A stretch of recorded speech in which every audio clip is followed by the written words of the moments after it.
me.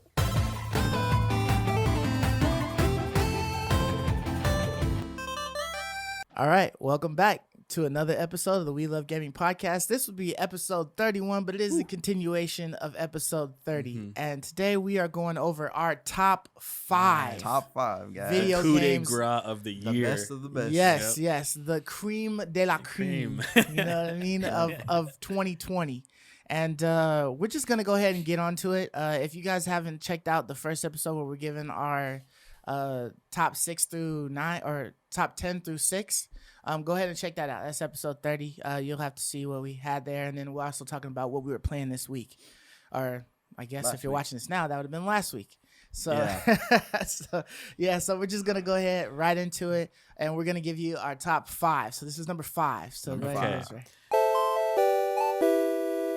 So number 5 for me this year in 2020, top 5, starting it off, was Miles Morales. Ooh. Spider-Man, Spider-Man. Miles Morales. Okay. Nice. I really, really like this game. I know when they first announced it and they showed it, I was a little disappointed in the length. You know, I was kind of dogging it like, this isn't a full game. They're scamming us, charging us $50 or whatever for the game. But man, I really, really, really enjoyed this game so much. Like, I actually toyed with making it a little bit higher, actually, Dang. than even 5, because it was so good. And I think what I loved about it so much was I loved Miles Morales, like the character. Okay, just the actual character. Yeah, like, and the story too. Like, I was actually really engaged. The story made total sense to me as I was playing it through. It was a solid, made sense narrative. I know sometimes that's hard. Sometimes the narrative gets lost in the game. Right. Like, you don't really know what you're doing anymore. You know, I gotta just go fight evil. I don't really there's know. a lot of whys. Like, why is this happening? Why is that yeah, happening? yeah, exactly. You know, like, you just completely forget about what you're doing and you just keep playing. But in this one, like, I totally knew what was going on. It made total sense. They integrated some of the characters in perfectly, you know.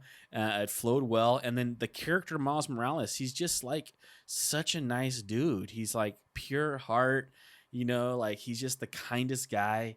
Like, he's a great hero. Like, he's just a great hero, man. I liked him, honestly, more than I liked Peter Parker in the base Spider-Man game. Really? I liked him more. I actually wanted to keep playing him more.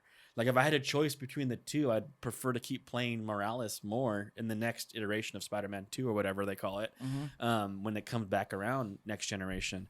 And I got to play it in 60 frames per second with ray tracing, which, of course, doesn't hurt anything. Right. But what I really love with the story, I loved how they ended it. They left So no you beat loose. it? I beat it. Yeah, Okay. I beat Spider-Man Morales. I love the way that they ended it. I loved how they. I don't want to ruin anything, but how they incorporated his friends into the ending. I was like, whoa, like that was a great way of so and so finishing the story off, right? Like, I was kind of shocked about what happened. Right. Really enjoyed it. The Venom powers was really the only new thing they added as far as like the original You're talking Spider-Man. about the electrocution? Yeah, the and electrocution. They call it Venom powers, which Okay. there's a disconnect there. Stuff? Yeah. Or they call it like shock powers or something, but they call it Venom powers. Right. And it's basically just electricity. I had a lot of fun with the Venom powers. You felt really strong when you used them. What about the camouflage? The camouflage, I used that too. And there was a sweet ability that you could actually get that you can put on your suit that when you get noticed, it triggers the camouflage immediately. So you don't even have to remember to activate it. Oh, okay, and- that's tight. Dude, it really made you lethal and stealth, you know? So there were instances where I was feeling like I was playing Batman. Yeah. You know, like it felt like Gotham Knights. I'm like, it made me really pumped for Gotham Knights. Okay. Like, I was right. like, gosh, I can't wait to play Gotham Knights because this feels so solid. It feels so punchy. It made me really appreciate it after playing Godfall, because I talked about how I felt like the dodge was just broken. Right. In this game, it's buttery smooth. The Nice. moment that you know that Spidey sense triggers, Yeah, you're moving, activating. man. Yeah, You're his dodging. reflexes are It quick, feels man. so stinking fast and fluid and like fun. You feel invincible at times, you know, just when you're getting your combos linking together and fighting, then your Venom powers link in and your finishers and your takedowns. Like, it's just so much fun, man. I had a lot of fun. And it was a little bit longer than I actually was expecting it to be. So it was Nice. not long. It was definitely short. But it was a little bit longer, but it felt fine. Like, I felt like it didn't overstay its welcome. Nice. There's a lot of little things to do. It's a much smaller little section of the city than the full Spider-Man is. Yeah. But they give you lots of little fun things to do and collect in there. Okay. Just traversing around, kind of like Watch Dogs, collecting items and stuff.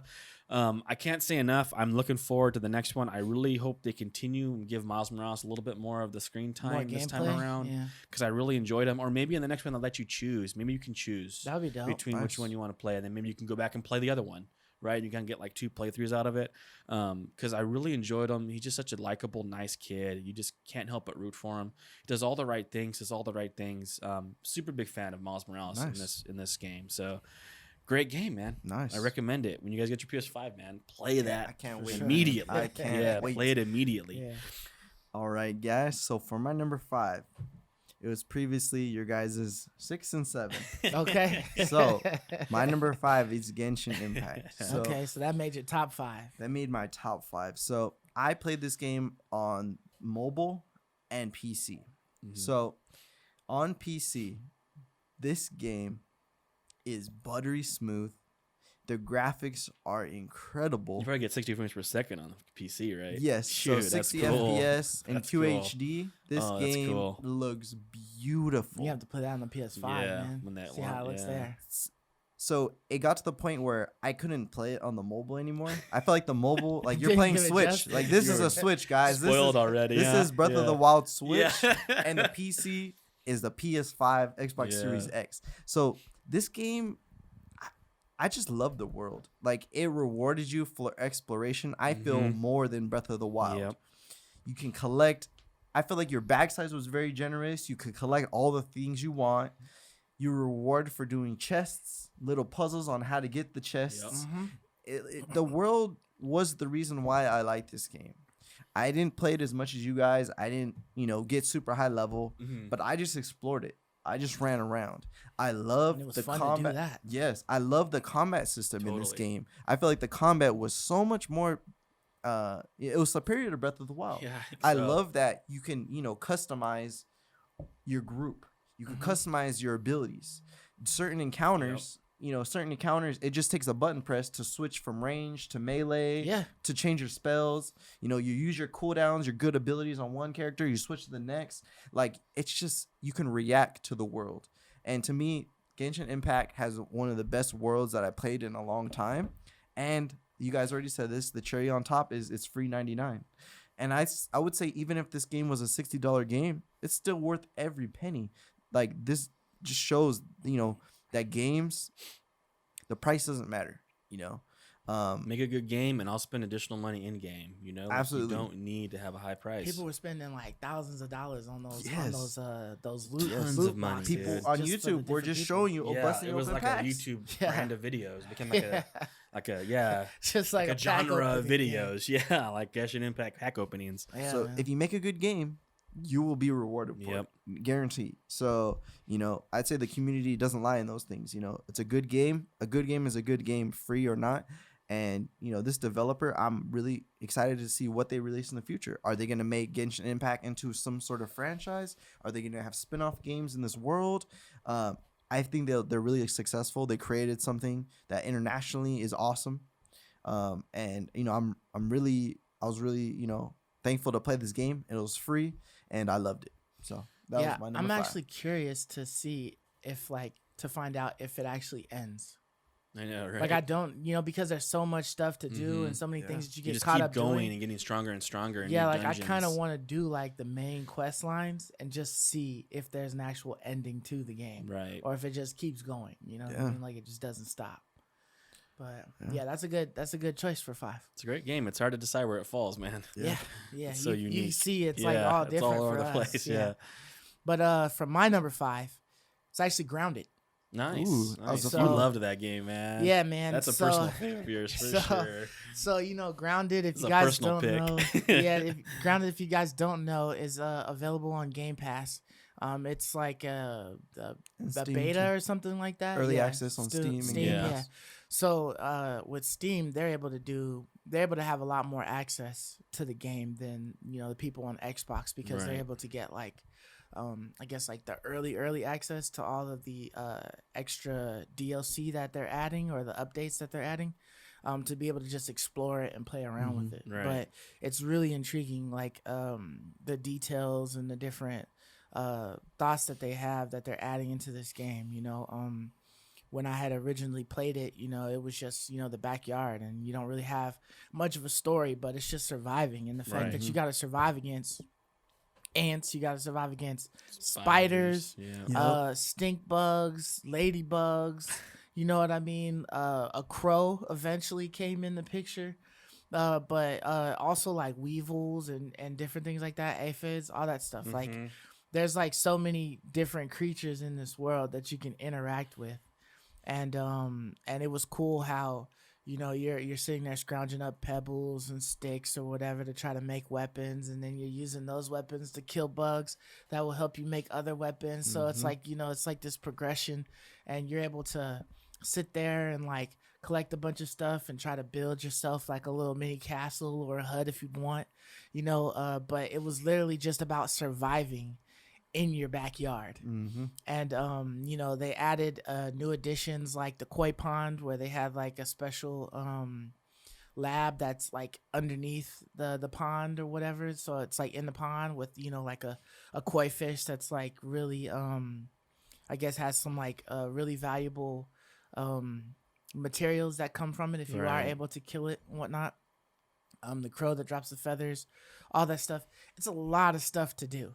And like just going into like an anthill tunnel and then just like trying to survive in there and just like, scope it out.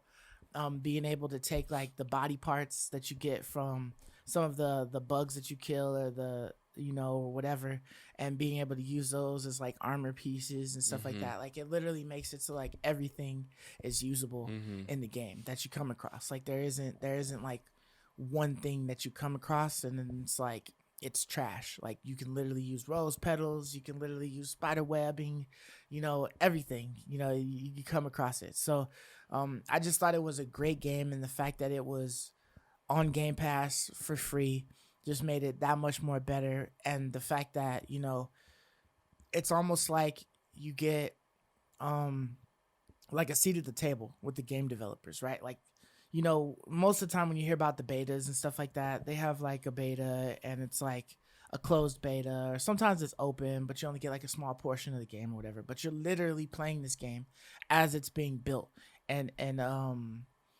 revamped and and modified or whatever. Like you get to see all of the changes, experience all of the things. So you're in a sense like the beta tester for this game. You know what I mean? So if you have any problems, you can message them, let them know. If you had any ideas, you can hit them up on Twitter, let them know your ideas. They will incorporate stuff. They have zip lines now. They have elevators of some cool. type, different things like that to help traversing the backyard be much more easier, because sometimes it can be daunting when you got to go from one side to like the other side or whatever. But you got to make that truck and hope that a wolf spider doesn't get you. But I thought that Grounded was a well done survival game, and I've played. Yeah, they Absolutely. and they nailed the scale with that. Like you feel like you're a little kid Honey, in I the Shrunk the forest. Kids. Yeah, Honey, I Shrunk the Kids. Like they really, sure. they really deliver that feeling. Like it definitely nails that. Like I want a little more direction when I start a game. Like it's one of my peeves with Arc. Like Right. when they just throw in a game, I just don't know what I'm doing. I need a little more direction.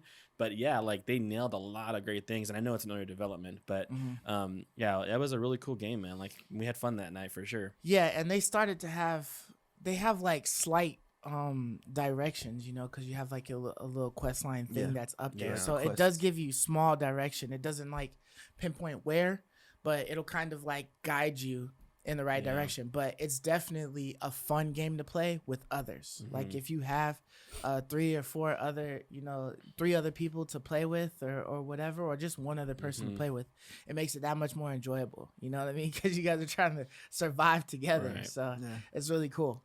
But yeah, so that's 5. So let's nice. move on to 4. All right, so my number 4 game of the year, top 10 for 2020 is Assassin's Creed Valhalla. Okay. Nice. Got So, 4. Nice. got 4. All right. It's really, really good. And to be honest, had it been many other years where there isn't, I think there were some really great masterpieces this year. Like I feel like my top 3 are like all masterpieces in my opinion, which is rare to have that many masterpieces in a year, but I did have that many. I feel that this could have been like my number 1 game of the year. Like it's really, really, really good. Like I was really shocked about how well it looked when I first played the game. I mean, of course, I'm playing on a PS5, so I have you know, the ray tracing, 60 frames per second.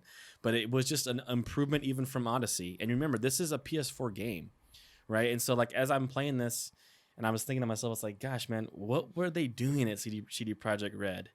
Like Assassin's Creed Valhalla, like I know it had some bugs, but a normal amount, like any new game has when it comes out. Yeah. And this is fine. Like this engine's fine enough. Like this is a good engine. I don't know what they were doing to make it so unplayable on the PS4. Like I just don't know what goes into that. But this game runs great. It looks wonderful.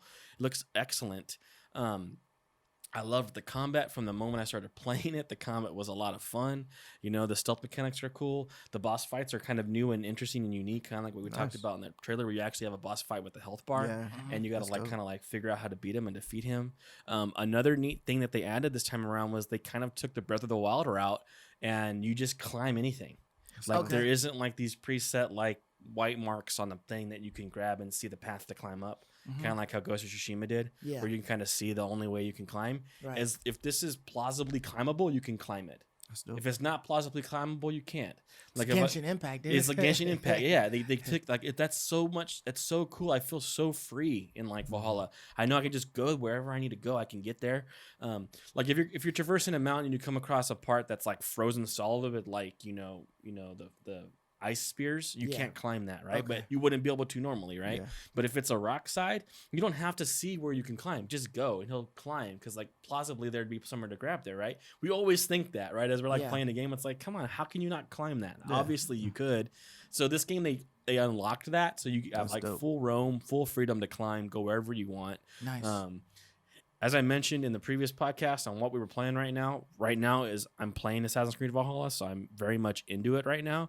But another cool thing is they added like this constellation of abilities, and it's like hundreds of abilities, man. Like it's just a literal constellation of stars of abilities you can collect. And so every level is like super exciting. Like every level you get, it's like a lot of fun. It's really cool. Like I get so pumped when I see like a gear treasure emblem on my map. I'm running to it, man. I'm grabbing it, and you get new weapons, new gear, which is what I wish Ghost of Tsushima did. Different types of weapons, you know, to play around with. The flail is a lot of fun. Swords, axes, two-handed axes, one-handed axes. It's just like I've been really enjoying the heck out of it. I'm still blown away about how awesome it looks. It's like it's not the Last of Us 2 level detail and looks, but man, it gets close. And it's like, this is good, man. This is really, really good. Yeah, you don't have to be the Last of Us 2, like with CD Projekt Red, like etc. You don't have to be that. Like this is really good. Like it may not quite be there, but man, it is close, and it's bug free. Like I don't have a whole bunch of issues. It plays very smooth. I don't have these frame rate dips. Yeah, you know, like I don't know. I'm just really having a blast with Assassin's Creed Valhalla. It makes me super excited for Far Cry 6. Like I can't wait to see what that's gonna be like, because Ubi's really impressing me. Like they always seem to do a little bit better every time they release a new Assassin's Creed game. I recommend it, man, to everybody. It's really great. Really, really great. I'll try that one out. All right, guys. So for my number 4, this one really surprised me. And shout out to Game Pass, because you made it possible for me to try it. So number 4 for me is the Untitled Goose game. Wow. Now, really? This game is a masterpiece, man. Hear me out. This game is a masterpiece. That's from left field for sure. Yeah. This game is a puzzle stealth game. Now you're like, what? A stealth game? So you're a goose in this game, and you're in a town. As you do certain things, you unlock different pieces of the town, and it's a puzzle game. So the main features of the goose is you can pick things up, you can make a noise, you could honk, and then you can kind of like go prone and kind of go stealthy. So with these mechanics, you have to do certain things. So in each town, you have a checklist. So I'm not going to spoil the puzzles, but like, for example, the first area, you have to, get a hat off somebody's head. So you're like, I'm a goose. How am I just going to grab, a hat off of somebody's head? Right. Another one is you have to break a kid's glasses. So there's all these crazy, funny things that you have to do. Yeah. It's funny. And you have to get creative with the world, Okay. So you're like, okay, how can I make a sound that causes a reaction, that makes somebody drop something, So in some certain situations you'll have to tie somebody's shoes when they're not looking. In some situations when someone you're gonna have to make a sound so they go look. You'll have to steal something. It's so funny, and you have to get so creative that it just makes an awesome viewing experience. So let's say when I was playing, my wife was watching me. She's like, "Oh, you need to do this. Oh, you need to do that." It's one of those games where if you're playing it, everyone in the room will get into it. Mm-hmm. It got good, reviews on Metacritic for an indie puzzle game. I think it was free on PlayStation Plus at one point. I think on launch it may have been. I'm not sure. I don't know. But I played it on the Game Pass. Okay. And when I finished the game, it just saddened me because I just wanted more levels. I fell in love with this little goose. It was popular. People loved it. It was an awesome game. So I highly recommend everyone try this puzzle game. Number 4. And you will not be disappointed. This game was a shocker. I played it because it was free and I saw a couple reviews on it, and I like puzzle games, so I just wanted to give it a try. And instantly when I played it, I was hooked. I didn't beat the game in one sitting, but I pretty much played through this game constantly, and I was very sad when I beat it. So that was why it was my number 4 of the year.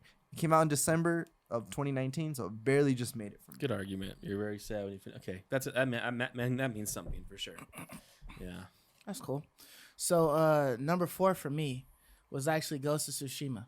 Wow. So the reason why it got high up there for me is because I thought that it was still a noteworthy game, regardless of any of the previous hate that we've given it when we've ever discussed it or whatever. Some of the things that I wish would have been different, might have been like the character and like how he was portrayed, different things like that. Maybe like a little bit of the combat, but like Ray was saying, the duels were really awesome. They were almost like movie scenes in a sense, with the way that they started off, and then the way you're in the fight. It's like different from all the other battles. The fact that once you start getting some of the higher up abilities and whatnot, you're starting to be able to chain attacks and be able to take out like large crowds of dudes easier. It kind of feels like your skills are increasing in a sense, you know what I mean? Because you become more proficient in killing. You can't really get anything where it's like your strikes hit harder or anything like that, but you just become like it doesn't require as much effort, you know what I mean? You throw a smoke bomb down, they're distracted, boom, you're hitting one, you're cutting another, and then you can do that again, or you can go into OP, a different move, with throwing something else, you know what I mean? So it's kind of like I like that you can see the progression of Sakai as he gets more comfortable with the position that he's trying to go into to be able to survive. I don't like the fact that like Ray was saying before, that they kind of like shame you for going stealth or whatever, saying it's dishonorable and whatnot. But I kind of just ignored it after a while. Yeah. That part of the story didn't really faze me after a moment, because it's like, okay, this is just dumb. You guys are just gonna say whatever. So I'm just gonna execute people in front of you just to see if you say anything. You know what I mean? I'm going to like assassinate somebody in front of my uncle to see if it triggers like dialogue that's like, no, that is shameful or whatever, but it doesn't do anything. Yeah. So it's literally just the way the story is gonna go. It's how it is. I think that even if you did not ever assassinate anybody besides the one time that they introduce it, it would still be in the storyline. The Mongol would still talk to your uncle and tell him how shameful you are because you're doing dishonorable things and all that stuff. He would still say it. So that part is kind of like, it's disappointing that they wouldn't actually invest time into that, to make it a little bit more intricate. With those details as far as the game goes. But other than that, like aesthetically, the freaking land looks beautiful. Like all of the trees, like the animals, all of the stuff, like you said before, the way that they utilize damn near every animal that's in the game except for maybe like boars or something like that. They serve a purpose, so like the birds, they serve a purpose. The freaking Foxes, they serve a purpose, so Yeah. butterflies, they serve like a purpose, you know what I mean? So it's kind of cool, like how the world interacts with you, you know what I mean? Not you interacting with the world. So that is what I liked about it. I did like some of the costumes and the get-ups and whatnot, the attire, although I do wish that it was way more RPG Totally. elemented, Yeah. so that you could actually gain like a different sword. I mean, you were able uh to upgrade, so I Yeah. stand corrected. You were able to upgrade your sword and Mhm. your armor to be a little bit more stronger and Mhm. whatnot. But it wasn't like, you just had the same sword. You weren't loot could, hunting. yeah, you weren't loot hunting. So that part was gone.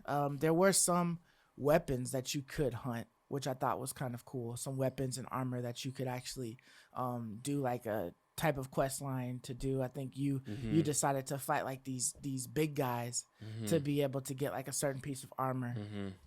after you were done with all of that. So there were some mythological grinds that you could do, which were kind of cool.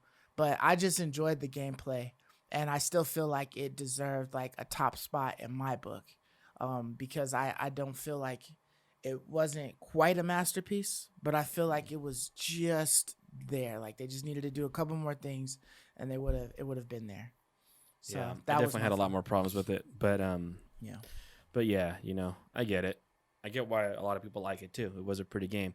I just feel like it was also a success of the time it launched because there was so much outrage over The Last of Us 2 that So you think it piggybacked off of So you're that? saying people rebound to this? yes, Oh, I okay. felt like this was a rebound. Like we need a champion.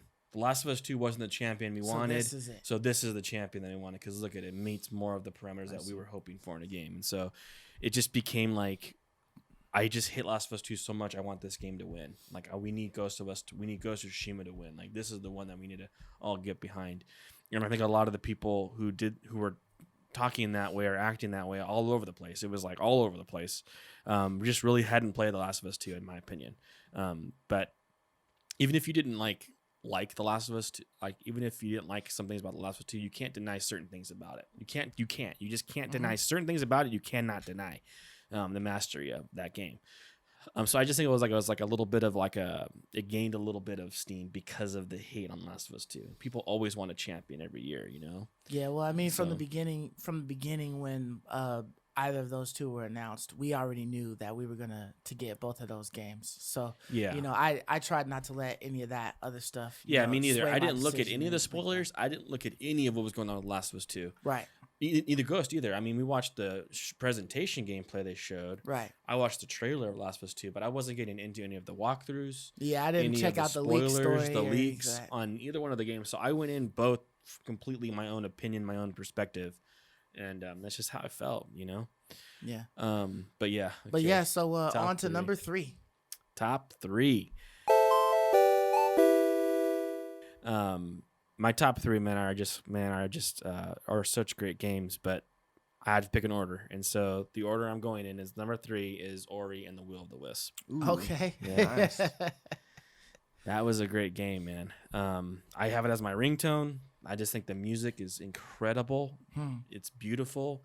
It's gorgeous looking. The game looks absolutely stunning. The combat is absolutely flawless. It's Metroidvania, which is one of my favorite genres of games. The story is interesting. The way that they incorporate movement for platforming is totally unique and totally incredible. I absolutely love it. It feels great too. Like it feels fluid and wonderful. I just, for me, there isn't a whole lot that I can say bad about Ori and the Will of the Wisp. To me, it's about as perfect as a Metroidvania can actually possibly get. Okay. I can't really think of another Metroidvania except for maybe Hollow Knight that is anywhere near the caliber that this game is. I mean, if you play it, even if you do watch on Twitch or something like that, you just see how gorgeous the world is, and the world kind of like transforms and molds with you. You kind of like upgrade and change the world as you move along. And if you see the combat, you have like such sweet weapons, such sweet abilities. They all feel really wonderful, really fun. And like I said, the platforming is great, and the music is absolutely incredible. The characters are wonderful. Ori and the Will of the Wisp is just the epitome of perfection when it comes to game design, in my opinion, for this particular type of game. So Ori and the Will of the Wisps, easily in my top 3, and I recommend it to everybody, especially if you have Game Pass. What are you doing?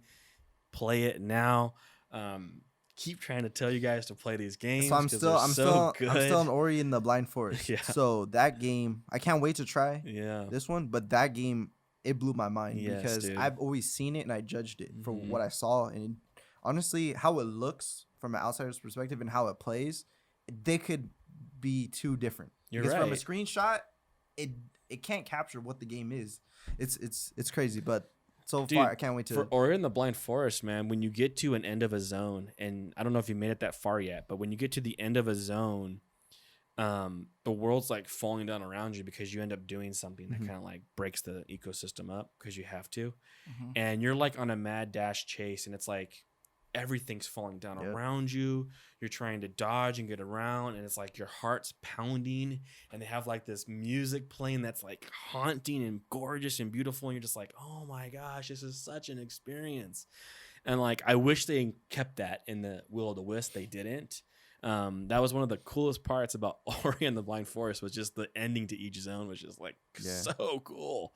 But it is definitely an experience. It's an experience. You can't see screenshots, and you really gotta play it. And that's a great game. I can't wait to try. Yeah, you're gonna love the one. Will of the Wisp. It goes in a little bit of a different direction, but it's so good. I love it so much. So I adore it. Or in the Will of the Wisp, everyone play it, especially if Game Pass. Mark, you're up. All right. So my number 3 is Wasteland 3. Okay. Right. I was wondering if this would make your list. So these types of games, I played Mutant Year Zero Road to Eden, and this is what unlocked me liking these XCOM tactical strategy games. And since I played that game, every game that's in the same genre, I play because I'm looking for something, because I beat that game, and when I finished it, I didn't. Sometimes you know when you're gonna finish it. Sometimes you're going through the story or a certain time duration. I beat this game. I'm like, it's over? Wait, what? Like, and since then, I've been trying to find other games that'll fill that void, and I want to play that game more. So I found a game that's actually better than Mutant Year Zero, and that's Wasteland 3. And the reason being is because, one, you have the complete freedom to create your characters, your squad, customize everything to how you look, to your abilities, to your stats, to your skills. You create your team. So for me, I was able to translate what I liked and what worked for Mutant Year Zero, and that's exactly how I created my squad. So I had a long-range stealthy sniper. I had a upfront brute who he took all the attention, and then I had my mid-range jack of all trades who was good at doing technology and doing lock picking, and he was like the Swiss Army knife. So I took what I liked from Mutant Year Zero and I used it in Wasteland. That's cool. And I felt like I was a part of the world. The NPCs in Wasteland and the story is very good. Every character, the scenery, everything is like you're in the game. When you create the characters, it's like you're a part of the world. The maps are also incredible too. It's like when I play Diablo and I like to, loot and find all the little hidden chests and things. Wasteland 3 has that aspect. So you go and you try to find every container. You try to get all your loot, all your currency.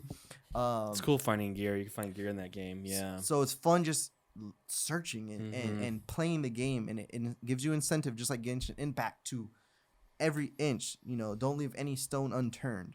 So I like games like that. It gives you a lot to do, and you feel a sense of accomplishment when you complete a map. Right. So you can just complete one zone and feel like, all right, I did something. And the story is great. There's a lot of content in this game. There's a lot to do. There's replayability because you can try different builds. You can hire mercenaries. You can. There's just so much customization and freedom.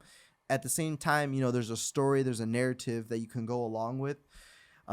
So I really love these tactical turn-based games. It feels like, as a child, I used to play a game called HeroClix. It was like a miniatures game. And every time I play these games, I feel like I'm playing HeroClix. So that's why I love these games. Wasteland 3 brings it to another level because there's all these RPG elements. Mhm. So it brings like, it's like a merger of, a lot of a couple things that I like. So Wasteland 3, you guys got to give it a try if you have Game Pass. It's a must play if you like these types of games. Yeah, I thought it was a really cool game too. I toyed with putting it on my list, but I didn't feel like I had played it enough to really give it an opinion all the way. But I did enjoy my time with Wasteland 3. I mean, I remember even coming up to the zone, like after you finish like the final section of the first part and you come to like that boss. He's like the tough guy. And like I said one thing that was right. And he was like, oh yeah, I like you guys. And then I said one thing that was wrong. And I was actually like, darn. Like I was like actually hurt, like in my heart. Like that I didn't meet what he wanted me to say, like, yeah, because the story was like, it was very well voice acted. It felt pretty real. The world felt pretty real. Like, yeah, it's a really cool game. Like, had I put more time into it and I'd fallen more in love with it, then I'm sure for sure would have made my list too. That was a tactics game, right? Yeah. Okay. Yeah, it's like a 3D version of like Advance Wars, right? Yeah, I think I remember us playing it like once or something like that, once or twice. It's a single player, single player game. Okay. Yeah, but it's worth giving it a shot, and you can get lost in just the endless customizations. I love just thinking about different builds. Like I feel like I could keep like starting the game over, and I don't know, it would just be fun, cool. To That's me. cool, I yeah. love a cool game. I love that game. Really, really cool game. Yeah, that was my number 3. Okay, so my number 3 was Destiny 2. Nice. So the reason why it made number Technically, last light, right? Yeah, well, it'd be Beyond Light. Beyond Light, yeah, because that's what I'm counting as the expansion. I actually didn't start playing it again until this year, and that was because I knew the expansion Beyond was Light, coming out, and so I just wanted to check out the other stuff. But in all actuality, all of the previous stuff was pretty cool. Like the Forsaken expansion, I thought was pretty awesome. They had some interesting stuff that they had in there. I thought that was cool. I don't know if Forsaken was the one that was on the moon or whatnot, but there was like a whole bunch of different add-ons that Destiny 2 has already done that I thought were really fun, and I enjoyed playing through the game, playing some of those missions and stuff like that. But when Beyond Light came out, man, it was almost like it changed. Like there was a lot of different aspects that were added to the game that weren't there before. The fact that the ice abilities, you had the different grenades, but you didn't just like get them off top. It was like you had to do missions and kind of progress to like unlocking, all of those different abilities. Right. And there's still other abilities that I haven't even unlocked yet, or different aspects. Like, you can mod some of the abilities that you have, but you have to do like a certain quest line from the stranger in order to be able to unlock it and even get the mods that she sells to be able to do that. But they would make them, react differently. But at first when I was playing it, I was just like, okay, I throw a grenade and it's an ice wall. And yeah, if I trap something in the ice wall, it's like cool. I might be able to shoot at it and blow up the, break down the ice wall or whatever, but it's kind of like they're frozen and I might be able to do some action. You had like their little ice daggers and stuff like that because I was playing as a hunter. And that stuff was cool, but I didn't really understand some of the abilities until I started unlocking more abilities. So once I started to play through more of the quest lines and things, they started adding other things like where you could jump up in the air and then do like an ice slam. And so it would give like a little pulse AoE of like an ice blast or whatever. But when I combined that with the ice wall grenade, which I thought was weak sauce because it's the first one they give you, it's actually pretty wicked. You know what I mean? Like you throw this grenade, it creates an ice wall that you can put in the middle of a bunch of enemies. Sometimes you trap some and sometimes they're separated.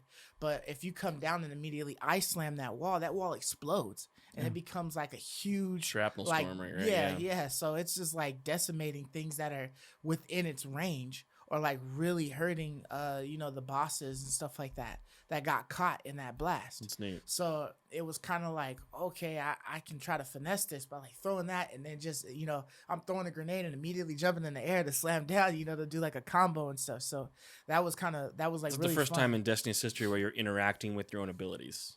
where Yeah. you're able to almost like combo stuff. Yeah. Yeah, because Where you didn't before really you get just that did before. abilities, but now you're like interacting with your own ability. Which is Yeah, kinda so sweet, I mean, yeah. like, you know, with the hunter, you know, you just had the storm strider or whatever, which, you know, he would just do rapid succession hits with his power, and you know, and that was just the ability. You know what I mean? You might have like a little punch or whatever. It's cool. Mhm. Then you have like the void hunter, you know, who would use his bow. And then, you know, you have like the Nova Blast or something Mhm. like that, you know, we're able to shoot. But that was just it, you know what I mean? It might add like extra DPS to it or Right. whatever.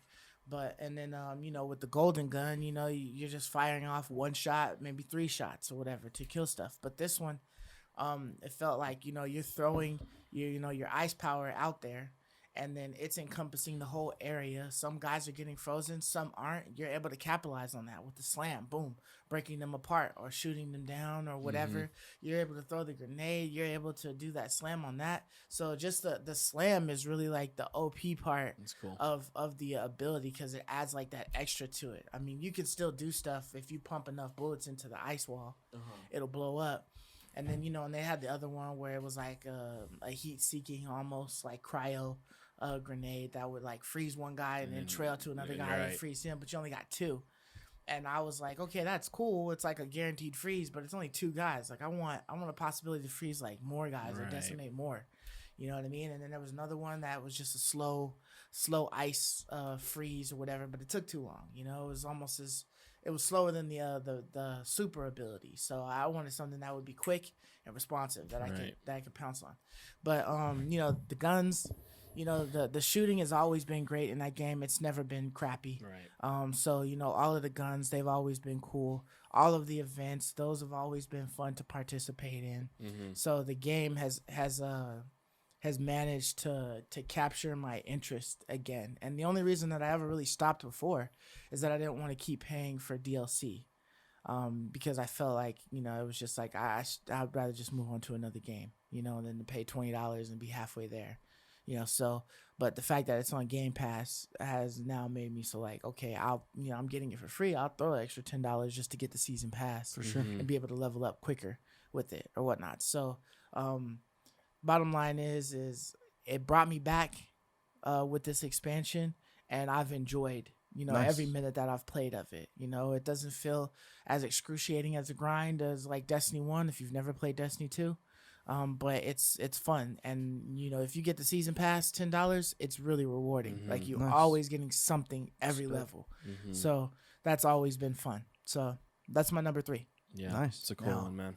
On to the top 2. Dang, top This 2. is it, man. This is This the real is decision it. maker, Yeah, right? yeah. This is where that thin line, you know, is Dang. right there from 1 and 2. It's real close. They You're should at be the neck top and of neck. the mountain here, right? Yeah, You're at the yeah. top They of the should be mountain real here. close. So go ahead, Ray. Give us your number 2. All right, so my number 2 this year was Hades. Okay. Ooh. Yeah, Hades is my Alright. number 2 this year. Yeah, I was really blown away by this one. Like, I was expecting a good game, because Supergiant, they just make really good games, you know, and I've always liked their games, so I was expecting something good, but I wasn't expecting something this good. This good, huh? This is really, really good. I know I've raved about it many a times on the podcast in the past, but I can't tell you enough how well voice acted this game is. I can't tell you enough how well designed this game is, how clever it is, innovative it is. The way that they tell the story in between deaths make, you know, dying more than just like a reset button. Like, it's like an integral part of the game, you know, in its way it tells its story and how it presents each section. How they decided how long it would take an individual to beat the game so you got the full story out of all your deaths is it was just fascinating to me. Every single character that I ever came in contact with in this game was beautifully voice acted and unique and stylish enough that they felt, you know, special. Every character, every single one of them. You know, the writing was so well done. It wasn't just, you know, how they did it, but it's how well they did it too. So the method in which they deliver their story was innovative and interesting, but how well it's done too. Like, you can't wait almost to die. It's weird. Like, you're having fun playing, but you're fine dying because you That's get to crazy. go 'Cause you get a back. new part of the Yeah, story. you get to go back. You get to find out what dialogues pop up, and like you That's can't dope. wait to go over there and click those those the exclamation marks to hear the new dialogue and progress the story and see what your father's telling you this time That's around. dope. Yeah. Even after you kill certain bosses as you're moving through the level, like your father might ring out because he's kind of watching you as Yeah. you're moving on. And then to just go back onto the combat, man, like. Man, so I raved about the story and the way they told it, and how you don't even mind dying now. You almost look forward to it, but the fighting is so much fun. Like you have like a choice of, I think it's like 6 or 7 different weapon types. But the thing that's so dope about it is the affixes you get change the way your weapons actually perform. So it's kind of like a little bit like Diablo. In like Diablo when like you have an ability and then you find like a piece of gear that like changed it. Like maybe you throw out 2 zombies, but you found a piece of gear that changed those zombies to like boars, and you throw 4 of them out now. Yeah, yeah. Right. It's right, like, right. oh, dude, that's a sweet. Like that's how this feels. That's dope. Like you change the way your weapon functions so much that it's like so fun. Damn. And like you can't wait, to go back and try again and grab another weapon Nice. and find its affixes and see how much it changes, and then trying to get that perfect build, because it's a That's dope. roguelike. You're trying to get that perfect build. Right. And another thing they do really great too, man, is like every run feels so worth it. Like you come back with enough goodies. Like you come back with things. Like you don't come back with like all your upgrades and everything, but you come back with like a lot of cool goodies, and you can upgrade your house of Hades. You can add new things. You can add new things to the actual world. Okay. So like you can go like to the construction workers, and like they have blueprints to add actual things to the world. That's like cool. maybe like a health pool, or maybe they add gold to all the pots in the room. So you want to go kill all the pots now to collect the gold. Like Yeah. they add things to the world itself. And not to mention how freaking incredibly beautiful the game looks. Like if I was to say that there was a game that looked better than Ori and the Will of the Wisps, I would be like, you're lying. There's no way. But Hades probably even looks even a little better. As beautiful as Ori looks, like Hades looks even more gorgeous. Like I've just stopped and just looked. Like when you get to the zone end, you just go out, you stand there, and then the narrator, the way he's narrating is so funny, because like he's commenting on like what you're doing. And he like, and now he goes and grabs the map on the side of the road. Like it's like, and the guy's like, shut up, man. Like he kind of talks to the narrator, Yeah. and it's like so well breaking voice the fourth acted. wall Yeah, he's thing like there. breaking the third wall kind of thing. Like it's just really, really good. It's a 10 for me. Like the problem is like my top 2 games are like 10s, and it's like I don't really know which one's better than the other one, because they're so freaking incredibly good that I can't say enough good about them.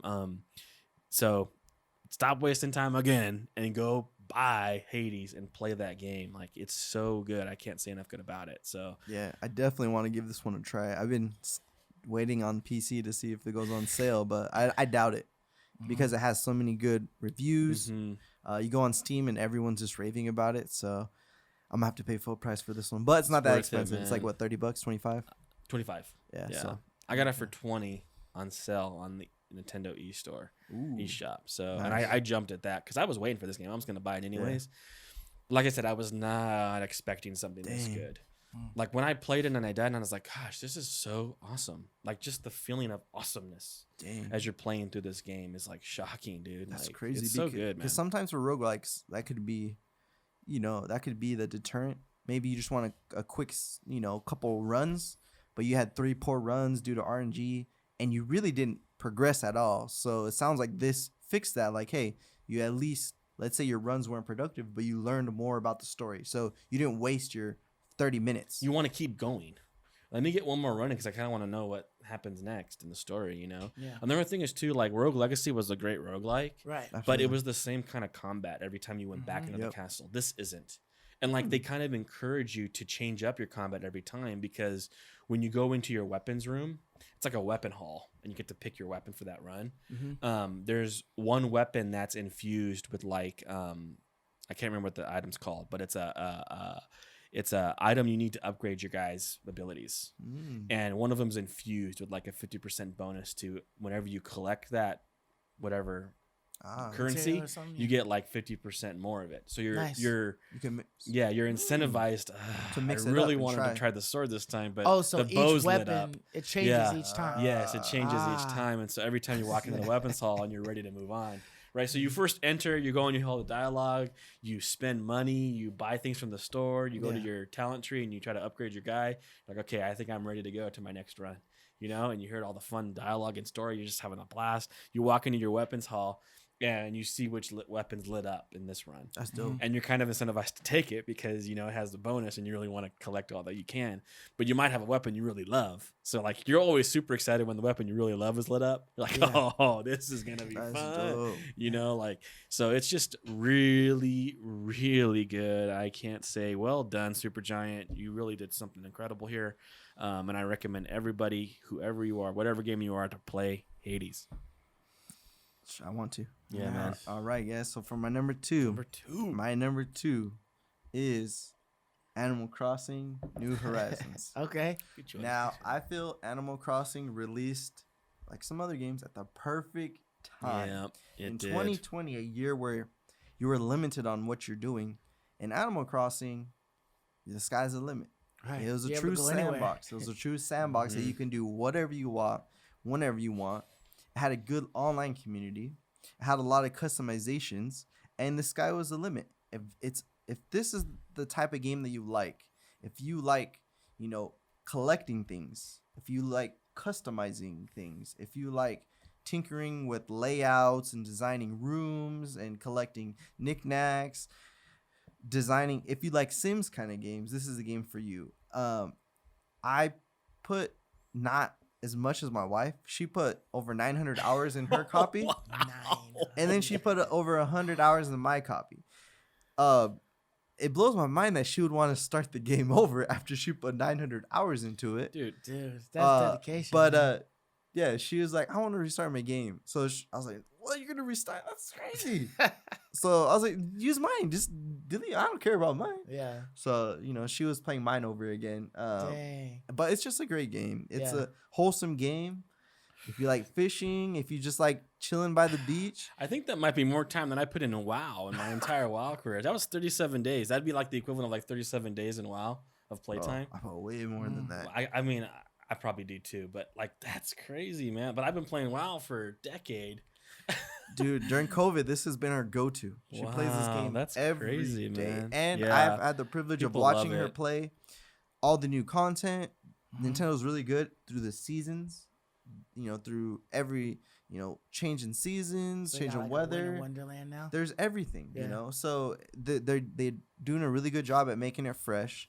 That's They did cool. a great job of making the villagers unique.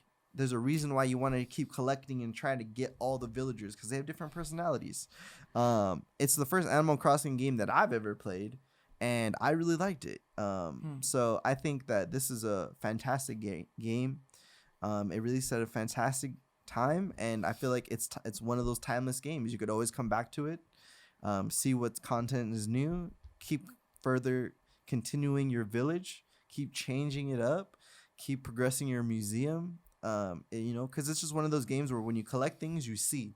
So your efforts, you see them. You feel like you're making progress, and I feel like that's always rewarding, and that'll keep you coming back. Yeah. So that was my number Yeah. 2 is Animal Crossing. It's a lot of people's number one, man. It's a really good game. I'm actually really curious to hear what your number one is. I think you'll be surprised. I think I know what your number one is. I'm sure. I think I know both of you guys' number one, but we'll find out. I don't know if you guys know my number one. Yeah, I'm actually- because yeah. my what's your number number two is The Last of Us 2. Wow. Dang. What So could I possibly... believe that there is a game that is better than The Last of Us 2. In my opinion. But That's I'll crazy. tell you why All 2 is The Last of Us 2. So it's a masterpiece, right? It's great. It's a great game. There was no bugs in it whatsoever.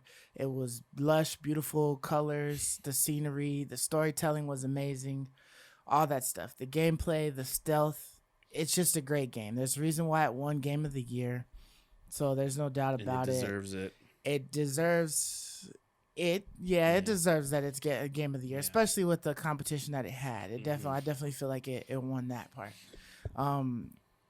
I mean, besides some of the hiccups that they had or that we believe that they had with the story, Yeah. I still feel all in all it was a great game. Mm-hmm. And for that, because there isn't much bad that I can say about the game, is why I deem it is the number 2 in my list. I do feel like, 1 and 2 are kind of like borderline. Like I hear it's, you. it could go either way Mhm. at any point in day. At least that's how it should be. It shouldn't really be like a night and day thing.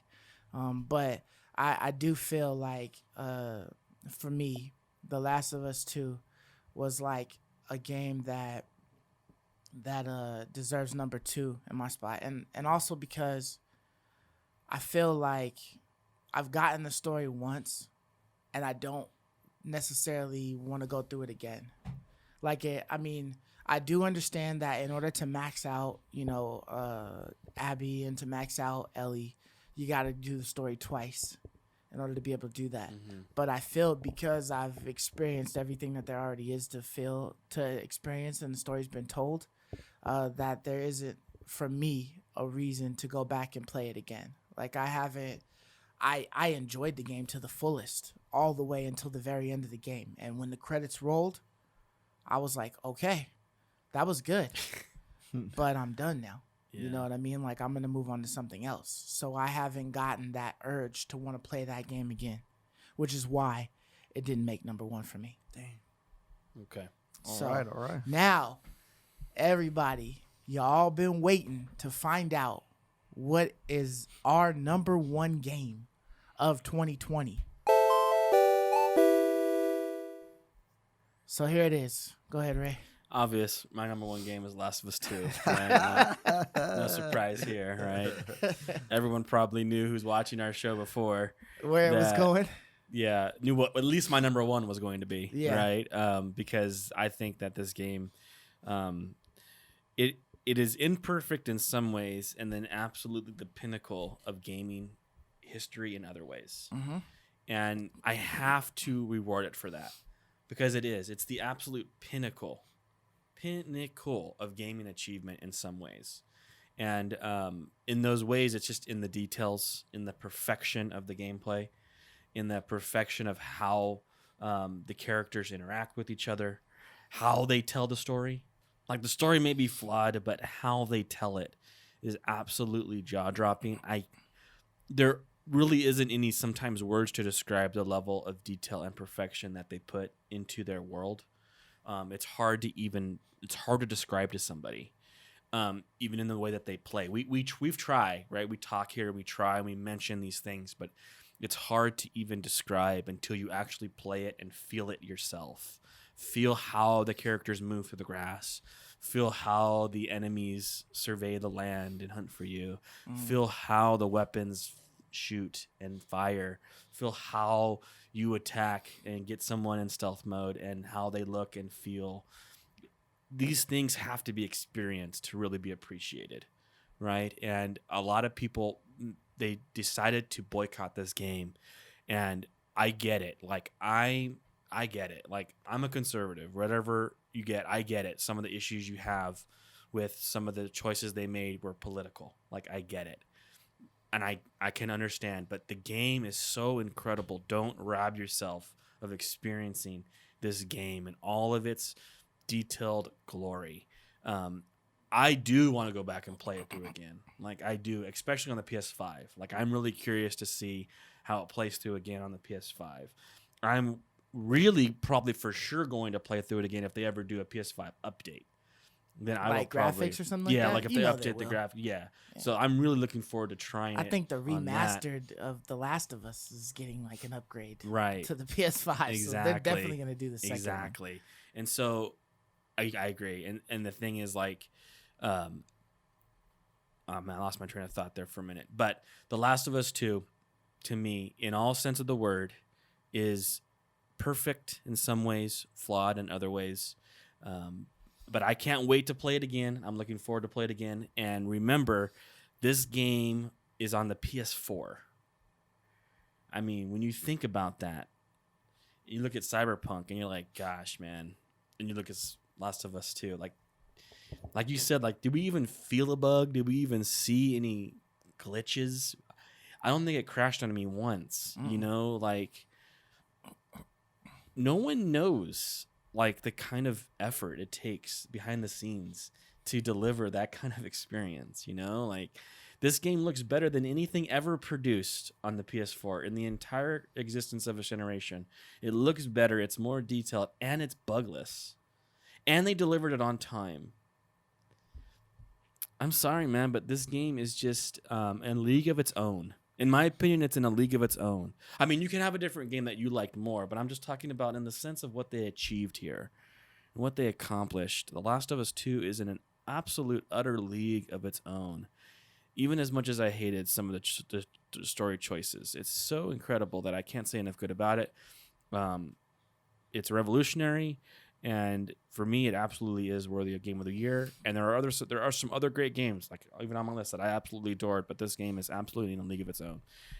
So that's my Game of the Year.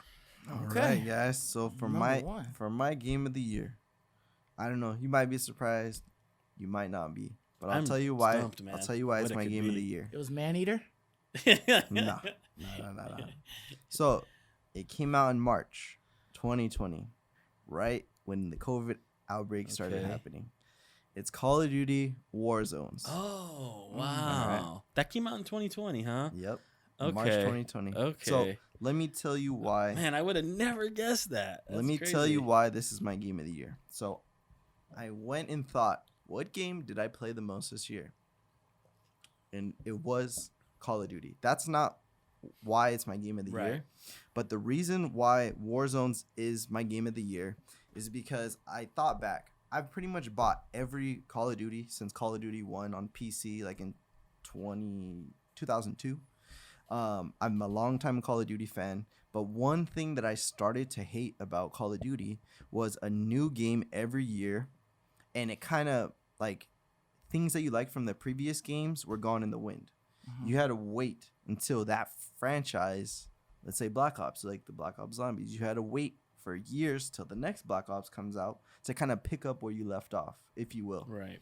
So what they did with Warzones is they finally made a mode that is going to cross every game that they release ever again. And like bridge the gap and between bridge them, the right? gap between all these games. Is there Nice. guns that you liked? Guess what? They're gonna stay in war zones. Is there particular abilities that you liked? Guess what? They're gonna stay in war zones. Interesting. Is there a particular console or platform that you like? Guess what? It's cross-platform. It's free on every console system, and it's free. And your one account rules them all. You bring your account from PC, you play on the PlayStation. Yeah. You bring it to the Xbox. They broke the barriers down. Mm-hmm. I feel like they're revolutionizing first-person shooters, and this mode is actually more popular than the bread and butter deathmatch, than the bread and butter multiplayer. Yeah. Mm-hmm. The Royales. This is my favorite battle royale, and you get to experience the awesome Call of Duty gameplay. If you like Call of Duty for first-person shooters, this encompasses all the perfect, gunplay. And this improves on one gripe that people have. They hate that you instantly die. You instantly die. You instantly die. Okay. Well, Yeah. in Warzones, they added armor that stacks. So you have, instead of 100 hit points in a regular game, I'm kind of simplifying it. In this game, you have 250 health compared to like 100. So with the same gun you have, it's like you're killing 2.5 people. So it's more of a lasting gameplay. It's not just, I spawned and they saw me through the corner of my eye. got you, and then you're So done. granted, you can still get sniped and RPG'd and things, which makes sense. Like if you get RPG'd, you should die. There should be no. Right. But it's more lasting. It's more tactical. You have to really communicate with your team. Or if you just want to play singles, you're not punished. You can play a mode where it's just 1v1v1. Mm-hmm. So there's many different, That's how I would avenues. play it. There's many different avenues to play, and they all have their typical feel. And Activision does a great job at, or whoever's developing the game, they do a great job at making it fresh. There's season passes. There's added content, added skins. Every holiday that comes around, they add something special to make it feel fresh. So for a free game, just like Genshin Impact, this game is worth buying if it was $60. I would buy it, and it's just awesome to know that they're gonna keep this game going. And for example, the new Cold War that come out, it's free this weekend, so I'll be able to try some of the new guns and use them, in war zones. If there's a Cold War weapon that I like, I can download. I could play, the standard deathmatch and level that gun up. So when I go back to Warzone, I'm fully unlocked all the attachments. So they just did a great game. They did a great way at giving you a taste and giving you a reason to buy the full game if you want. Because I went out and bought the Modern Warfare. Yeah. I played the campaign. I did everything. I bought it to play upgrade it all. Your weapons, right? Upgrade it and sell it. But I actually kept it. I liked it. Yeah. So they did a great way of just making genius their what they did, franchises mesh with each other. Like, this is genius. Like, good job to you. Definitely, man. This was my game of the year. I was playing it last night, as a matter of fact, with Eric Wilson. Shout out to Squid. Shout out to Joe. We were playing it. We picked up where we left off when we were played together before, and it's just a fun time. So that was my game of the year. Okay, so you just heavy into the first person shooters. Then. He's heavy into the multiplayer games. If you notice his list, yeah, it kind of gives an insight into kind of the games we play. Yeah, interesting. For sure. It's a good one. Yeah, you picked Rogue Company. You picked that was my 10. And Fall Guys. You picked Warzone. Wasteland. Wait, no, that was Wasteland. I think I only picked 3 multiplayer games. Yeah, I mean, I don't know. I'm just remembering. You have quite a few multiplayer games. Yeah, I didn't have any. Gotcha. I don't think I had any. All right, so my number 1, right, wasn't The Last of Us 2. I know. I'm shocked. My number 1 is actually Neo 2. Oh, wow. So the reason that's why... That's crazy. So that's one game I haven't played yet. I actually got that on Black Friday for like $9. I'm really excited to play it. Did you? They had just released the combination one. So they gave you Neo 1 and Neo 2. And I believe it's going to be able to be played on the PS5 with the upgraded graphics and whatnot. But it was like the combo to give both of them. Yeah, see, I know for certain if I had played that, it would have been on my top 10 for sure. Something would have been booted off. But I don't know if it would have been better than any of my top 3, though. But I got to hear. Let me hear this because you played this thing, man. You loved it. All right, so I really love like the Souls games, right? Dark Souls, Demon Souls. I want to play that, but I really enjoyed the first one. I enjoy that agony of getting defeated multiple times and then finally being able to triumph. You know what I mean? That feeling of accomplishment, that rush that you're getting when you're playing the game. Definitely. Because some stuff is like feeling. It's literally like you're on the edge because you almost got that guy beat, but he could pull off something to kill you or whatever. And I just kind of I enjoy the games where it feels like I'm learning, like I'm progressing. You know what I mean? That I'm not just doing the same, hit moves or whatever. That I'm trying to like maneuver around this guy and learn how to dance with this guy. You know what I mean? And be able to defeat him.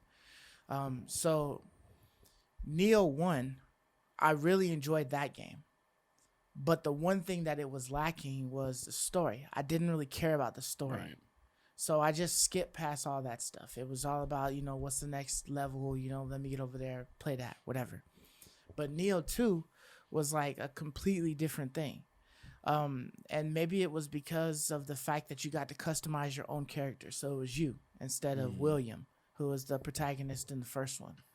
Or maybe it was just, I don't know. Maybe it was like something extra about the story. But I felt like I was really involved in the story as it progressed. And, each little part of the map told like a different story. There was different characters that you came across that had the different ways that they lived, and then they might have died, or like the scenarios that they came across. And then you get to see these guys in the afterlife. And then you talk to them, and then they have like requests of you to, go and get this, or go and stop that person, or just come fight me. Like, I died in battle. Like, I want you to fight me to see, where I really gauge. You beat this guy who beat me. So I want to fight you and see, where we stand, but there was a lot of things to do. I felt like you couldn't just go through. I mean, you'd have to really, really know the map, but it was hard to just go through the map and find everything that you needed to find in the map. you'd have to go in a couple of times maybe. There was always something to collect. The loot grind, because there was tons of gear that dropped for you, and there was always it was always random. So you're sitting there hunting for like the perfect piece to go towards your build or whatnot, and sometimes it drops here only with this person or whatever. But it was that constant hunt. I loved that the maps looked really cool. They looked detailed. Your character looked great. Like, the game looked beautiful. Right. Definitely not on the level of like Tilu 2 Not as detailed. or Ghost of Tsushima or something like that in that detail, but it looked really great. And the fact that you could see all of your items, but it was just more fun for you than anything else this year, right? Yeah, it was super fun. I invested a lot of time into it. I'm not even good on builds, so I'm sitting there watching videos and trying to figure out how to do builds and different things like that. But just figuring out how things work, the new weapons that they added in compared to the first one, the fact that they've dropped a DLC already. And I think they're dropping another one soon, I believe, if they haven't dropped it. Actually, they just dropped it about like a week ago, so I got to get back on it. Yeah, I mean, it's like, it's one of those things where it's not like a bike. Like, if you fall off of it and you forget to, like, you don't ride it after a while, like, you got to go back in and relearn it. You know what I mean? Because you have to, like, know how your character is moving and how he's working just to add a new weapon in. You can't just go into continue in the levels that you've been doing. You should probably go back to one of them old ass levels that you was in and try your new weapon out and figure it out in there. Because if you go into the new, you're gonna get wrecked and you're gonna be like, damn, why can't I progress? Because you got to figure out how to work the weapon. So it's almost like some skill, some finesse to being able to progress using all of these different weapons, and they're versatile. And then you have the aspect where you can fight against other players, you know what I mean, and that was always cool in Dark Souls. So to add this, so essentially it's like, because I didn't get my Demon Souls this year, right? I didn't get a Dark Souls. This was my Dark Souls. And so therefore, because I love that genre of game, that type of game so much, I was just so invested in it. Like, I just wanted to keep playing. I wanted to get to the end. Yeah, I mean, I'm sure if Elden Ring released this year, it would have been all of our number ones, right? But we didn't have that, right? So, I mean, I'm super excited to play Neo. Like, I'm really excited to play Neo too. Like, I'm really pumped to try it. And like I said, like if I had played it, I'm sure without a doubt it would have been on my top 10. I would have to really see if it would overtake one of my top 3 games, but yeah, I'm pumped to play it, man. And like, you really liked it, and so that means quite a bit, for me wanting to try it. So interesting choice, man. I wasn't even thinking. That wasn't even what I was thinking. You forgot about Neo Yeah, too, I forgot, man. I forgot about Neo too. I totally forgot about Warzone. I would never even ever guess that. Like, yeah, I definitely wasn't thinking about that. That's Warzone. totally out of the left field. But I get why you love it. Like, I get all the reasons why you love it. It is it's a very well done game. It is, and it's captivated the world, man. Everyone loves Warzone. For sure. Can't go wrong with Tilu 2. Being in the top 5. Sure. It's definitely a great. Tilu 2 is just game. so great, man. That I don't know. I just feel like I'm insulting it somewhat by not placing it number 1 because it's so awesome in what it did. Like, there's such a cut above, man. Like, I wish more studios. Part of my number 1 is just Naughty Dog, giving them just kudos because they're such an incredible studio. The way that they put the detail in the games, I mean, it's so crazy. Like, I was even watching some video playback recently, and like when you see someone and you're pointing your gun and you shoot them and you hit them in the face, like it even shows the trajectory the bullet went like into their face. Right. Oftentimes like human faces just blows their face up. You don't know what happened, but like it shows where it hit them and like the angle and trajectory it took, and then their face like slacks like a normal face. I mean, it's just like, this is mind-boggling kind of detail that I don't think any of us can even fully comprehend that they did. And then they didn't just do it; they did it on a PS4, not a PC, not a PS5. Like, it's just really incredible, and I didn't feel right not giving it my number 1 spot, even if I may have had a little more fun with like Hades. Like, if I'm being honest, right? I just couldn't believe what they did with Last of Us 2. And so because of that, it has to be the best game. It has to be, in my opinion. And so it's totally worthy of Game of the Year. Even if you thought there was a better game, like, it is worthy of that crown. Like I said, when we were talking about the Game Awards, I definitely saw it worthy. I unfortunately didn't play it. And we'll get to it eventually. But I know how well crafted the game is. You know, I know the story, but it seems like the journey is the most important part of the game. Like the story, the journey is I'm exactly perfect way of putting it. Excited to play that game one day. Yeah, and that's interesting about Warzone because I would feel like if you're incorporating all of the different games, right, like Black Ops and and Modern Warfare, Advanced whatever, you know what I'm saying, you're incorporating all those different types of guns and perks and things like that. It would seem like there would be some guns in certain sectors of the game that would be just like more OP than the others. You're absolutely 100% right. One thing I love about Warzones is whatever I'm gonna call it, the flavor of the month is.